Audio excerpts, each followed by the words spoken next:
The bark after the pan hits the floor is not the real event.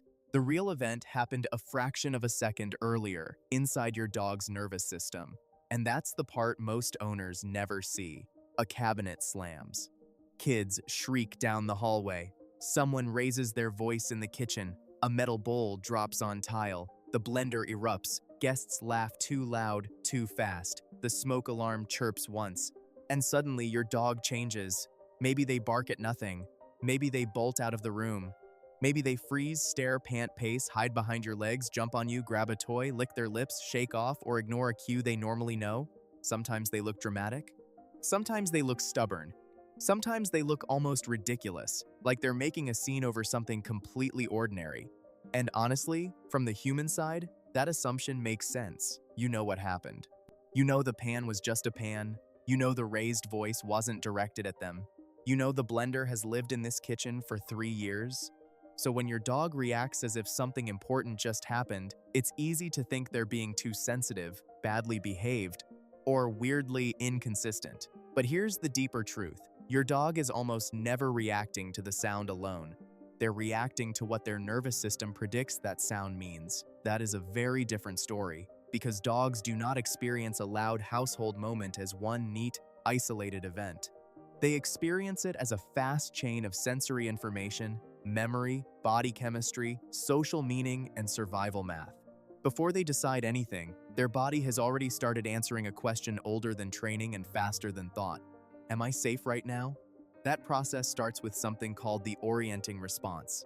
This is the brain and body's immediate reaction to sudden change. A sharp noise, an unexpected movement, a break in the normal pattern of the environment.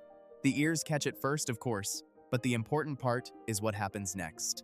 The signal moves through fast alarm systems in the brain, including pathways involved in threat detection, before careful evaluation has time to catch up. Neuroscientist Joseph Ladoux's work on threat processing helped popularize this idea across mammals. The body can mobilize before the thinking part fully understands what happened. So, in your dog, that dropped pan is not first experienced as kitchen object accidentally fell. It is first experienced as sudden, uncertain, intense change. And uncertainty is powerful. In that first instant, the sympathetic nervous system can surge. Heart rate jumps, muscles tense, breathing shifts, hearing sharpens, the eyes widen. The body prepares to move. If the activation continues, the longer stress response joins in. And hormones like cortisol help keep the dog alert, even after the sound itself is gone. That's why a dog can react before your sentence is finished. It's also why the reaction doesn't always make logical sense to us. Because logic is not driving the first moment. Survival efficiency is. You know that feeling when something crashes in another room and your whole body jumps before your mind says, "Oh, it's fine"? Dogs have that too, but often with more acoustic detail than we notice, less control over the environment, and a stronger dependence on social cues to interpret what's happening around them. And that dependence matters more than most people realize, because a loud household moment is rarely just sound, it's sound plus you. The pan drops and you gasp, your shoulders shoot up, your feet move fast, your voice gets sharper. Maybe you laugh, maybe you curse. Maybe two people in the house start talking over each other. From the human side, those changes feel tiny and fleeting. From the dog's side, they are loaded with meaning. Dogs are exceptionally tuned to us. Research on social referencing, including studies by Marola and colleagues, has shown that dogs look to human emotional reactions when they encounter uncertainty. In simple language, when something ambiguous happens, dogs check us to figure out how to feel about it. So your dog is not only hearing the noise, they are reading your inhale, your face, your tone, your speed, your tension, and the way everyone in the room reorganizes around the event. That's why two loud moments can sound similar to you and feel completely different to your dog. A dropped spoon during a calm breakfast may barely matter. A similar sound during rushed, chaotic, emotionally charged movement may hit like an alarm. A child's joyful shriek can trigger the same body activation as an argument, not because the dog is confused, but because the nervous system responds first to intensity, unpredictability, pitch, and social arousal. Meaning comes later, and sometimes later never fully catches up. This is where owners often get blindsided. They assume that if a dog has heard a sound before, the dog should be over it by now. But familiarity is not the same as safety. Repetition does not automatically produce comfort. The nervous system learns from patterns, and those patterns are deeply contextual. Dogs don't just memorize a noise, they memorize the conditions around it. What room were we in? Who was there? What was the mood? What happened right after? Was I trapped, held, startled, or alone? Did my person sound calm or stressed or angry? This is basic associative learning, the same kind of learning we all do, often without noticing. Ivan Pavlov made the mechanism famous, but everyday life is full of it. One thing starts predicting another, and the body stops waiting for proof. If a loud cupboard slam has repeatedly happened during tense dinner prep, the slam can start carrying the emotional weight of the whole scene. If a rescue dog once lived in a home where loud footsteps predicted conflict, those footsteps may still land differently in the body long after the dog is safe. If a puppy met a lot of sudden noise during a sensitive developmental period with too little support, that puppy's nervous system may become quicker to mobilize around sound. Classic canine development research from Scott and Fuller helped show how strongly early experience shapes how dogs meet novelty. None of this means the dog is broken. It means the dog has a nervous system that remembers what felt important, and memory in the nervous system is often not verbal, not tidy, and not visible. That's why loud household reactions can look so random from the outside. One dog sleeps through thunder but panics at the vacuum clicking on. Another doesn't care about the vacuum but unravels when someone laughs loudly near the hallway. Another barks only when the noise comes from upstairs. Another is fine until evening, when the whole house gets busier and then one cabinet shut is enough to tip them over. That last part matters, because arousal stacks. A dog is not starting every moment from zero. Maybe they already heard the delivery truck. Maybe the kids were running. Maybe visitors came over. Maybe they skipped a nap. Maybe the air pressure changed. Maybe the house smelled different. Then one loud crash happens, and that's the moment everyone notices. But the nervous system had been collecting information long before that, so the visible reaction is often the final straw, not the whole story. And once you understand that, a lot of mystifying behavior starts to look less like disobedience and more like communication.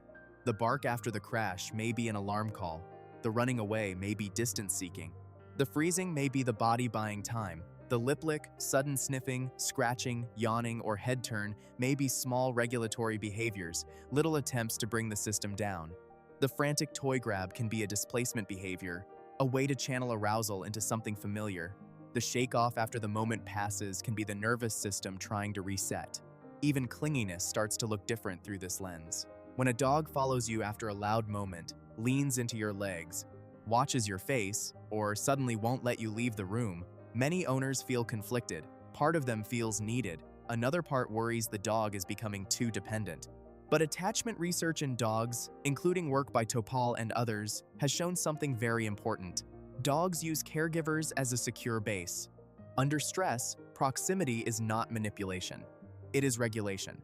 In other words, your dog may not be being needy. They may be checking where safety lives. That is a powerful reframe, especially if you've ever felt frustrated by the dog who shadows you after household chaos, or embarrassed by the dog who barks when voices rise, or guilty because your home doesn't always sound calm. The behavior may be inconvenient, yes, but emotionally, it is often deeply coherent. The dog's body is trying to solve a safety problem with the tools it has, and sometimes the most misunderstood part is the one people label stubborn. Why does a dog suddenly ignore sit after a loud crash? Why won't they come when called if the only thing that happened was a door slam? Why do they seem less trained at exactly the moment you need them to be more responsive? Because access to learned behavior shrinks under stress. When arousal spikes, survival systems get priority. Attention narrows. Processing shifts. The body becomes more focused on scanning, moving, or staying safe than on performing a cued behavior that belongs to a calmer brain state. That doesn't mean training is meaningless. It means training does not erase physiology. A dog who cannot respond in a loud, dysregulating moment is not necessarily refusing. Often, their nervous system is simply louder than your request. That is such an important shift in interpretation. Your dog is not giving you a hard time. Their body is having a hard time, And the body does not always tell the truth in a way humans recognize. Sometimes the dog who looks fine is actually the one working hardest. They don't bark, they don't run. They just go still, or they pant lightly, or they stop taking food, or they settle too fast and look sleepy. People miss those dogs all the time because they aren't dramatic, but quiet can be stress too. Silence is not always comfort. Stillness is not always relaxation. That's where the stakes come in. A normal startle is not a crisis. Every healthy nervous system startles. The key question is recovery. Does your dog bounce back in seconds, shake off, and return to normal curiosity? Or do they stay watchful? Do they scan the room, avoid the area, trail you, react to smaller sounds afterward, or seem different for the next hour? Over time, do you notice the threshold dropping? Sounds that never mattered before now matter. Recovery gets slower, sleep gets lighter. The dog startles at tiny noises, avoids certain rooms, or seems to anticipate the next disruption before it happens. That pattern is worth paying attention to, not because it means something terrible, but because it suggests the nervous system is carrying more load than it can comfortably process. And when that happens, behavior often gets mislabeled right at the moment the dog most needs understanding. This is especially important with rescue dogs because part of the learning history may be invisible, and with puppies because the nervous system is still building its map of what the world feels like. But it can happen with any dog. Temperament matters, genetics matter, environment matters. Daily stress load matters. Some dogs are more sound sensitive, some are more socially sensitive, some are exquisitely attuned to changes in human emotion. Different dogs hear the same house through different nervous systems, so what actually helps in those moments? Usually not more pressure, not scolding the bark out of the dog, not demanding composure from a body that has already shifted into defense. The most helpful response is often surprisingly simple. Lower the intensity, add predictability, create distance when needed, and let your own body become part of the dog's recovery instead of part of the uncertainty. A softer voice, slower movement, space to leave, a known safe spot, a little time. Because once the nervous system is involved, the question is no longer, how do I stop this behavior? The deeper question is, what is this behavior trying to regulate? That single shift changes everything. It changes how you hear the bark. It changes how you see the clinginess. It changes how you read the dog who leaves the room or the one who won't. And it gives ordinary life with a dog a strange kind of depth. A dropped pan is never just a dropped pan. Not to the nervous system. It can be a sound, a memory, a social cue, a prediction, a body surge, a relationship check, and a recovery challenge all at once. It can carry the history of a puppyhood, the residue of a previous home, the tone of your last argument, the stress already built up that day, and the simple mammalian fact that sudden change makes bodies move. So the next time a loud moment happens in your house, and your dog reacts in a way that seems dramatic, annoying, random, or inconvenient, try to look one layer deeper. What did the body hear? What did the dog learn this meant? And in that exact second, where did your dog go to find safety? That's the real story. What looks small from the outside can be enormous on the inside. And once you see that, your dog's behavior stops looking like noise and starts sounding like communication. If there's a household sound or moment that changes your dog instantly, tell me in the comments what it is and what your dog does. Those tiny everyday scenes reveal more about canine emotion than most people realize. And if you want more of these deeper reads on ordinary dog behavior, subscribe. That's what this channel is here for.